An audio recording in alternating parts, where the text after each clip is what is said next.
They say the most dangerous person is the one you never suspect. The man who sat at your dinner table, the friend who helped you move, the neighbor who waved to you every morning. In Maryland, the shadows are full of such people, faces hidden in plain sight. And tonight, we stepping into 6 cases that will test what you think you know about trust, fear, and the human capacity for both kindness and cruelty. As an investigator, I've seen it. Every crime leaves 2 stories. The one you can read in a police report and the one buried in the minds of those who lived through it. Some of these cases have seen breakthroughs after decades of silence. Others remain frozen in time. In each, there is a lesson in how killers think, how victims react, and how the smallest oversight can let the guilty walk free. Let us begin. Case 1. Leslie Preer, Chevy Chase, 2001. 50-year-old Leslie Preer is murdered in her home, beaten and strangled. Her husband Cindy dies years later, still haunted by not knowing who took her life. Her daughter Lauren learns to live with the knowing truth that her mother's killer is out there, living free.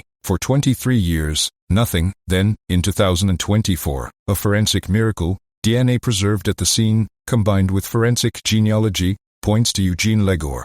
Legore wasn't a shadowy stranger. He'd once dated Lauren. He'd gone on family beach trips. He was in the photos, in the family memories. From a psychological standpoint, this is what we call a proximity predator, someone who gains intimacy to lower your guard. They know your routines, your habits, your vulnerabilities, and when they strike, the shock isn't just in the act, it's in the betrayal. When Lauren spoke to the press, she admitted she never suspected him.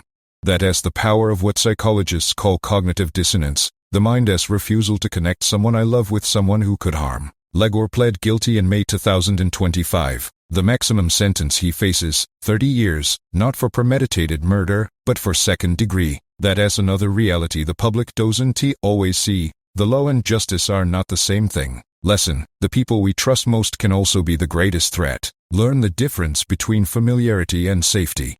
Case 2. Joan and Charlton Frostberg, 1983. Joan Charlton, youngest of 5 in a proud Jamaican-American family, is weeks into her freshman year. She is brilliant, outspoken, valedictorian of her high school, and ready to study computer science. One September night, she is last seen leaving a dorm party, reportedly to do laundry. 2 days later, her nude, stabbed body is found in the woods. It is raining heavily, and police say the weather may have washed away evidence. And then, silence. To this day, Joan's autopsy report is sealed. Why would authorities withhold such a document for decades? In my field, there are 2 common reasons. 1. The report contains details only the killer would know, and they holding it for a confession. 2. The report exposes investigative errors they'd rather not make public. In Joan's case, rumors spread, a strange man sobbing uncontrollably at her funeral, a witness hearing her plead, "Just tell him to leave me alone," a roommate conflict days before her death, but none of it ever translated into charges. This is where community memory becomes critical. Someone always knows something, but with time, fear turns to apathy, and apathy is a killer's best friend. Lesson: if you know something, no matter how small, share it now. The longer the silence, the more it protects the wrong person. Case 3. Kathy Lynn Beatty, Aspen Hill, 1975. Kathy, 15, is the kind of teenager every parent dreams of: quiet, respectful, home before dark. One summer night, she goes out for a bike ride. She never comes back. Her sister finds her barely alive behind a Kmart, skull crushed, pens missing, purse tossed nearby. Next to her, a set of car keys, not hers. Investigators follow a lead on Fred Howard Coffeeger, a known child molester and later convicted killer. He'd been working in the neighborhood and quit his job suddenly days after Kathy was attacked. Here's where the system failed. Key DM records that could have tied Coffee to those keys were destroyed before police got to them. From a psychological lens, Kathy's murder carries the signs of opportunistic violence, an attack not meticulously planned, but acted on when chance presented itself. That doesn't make it less dangerous. In fact, it makes it more unpredictable. Lesson: crimes of opportunity are harder to prevent, but awareness of surroundings, especially in familiar areas, is your first line of defense.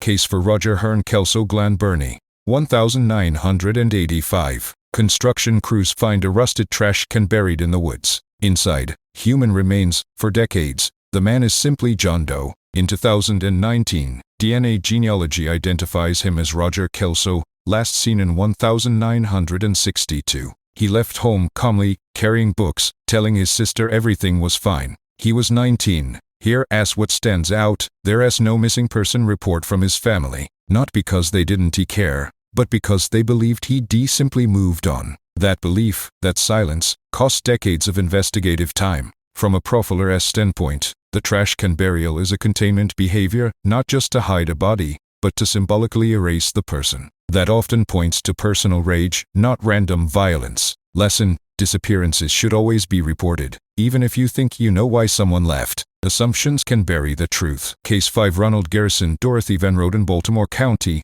1978. Two friends, 20-year-old Ronald and 17-year-old Dorothy, vanish. They were found in a frozen stream, both shot. Pillowcase-type linens are found nearby.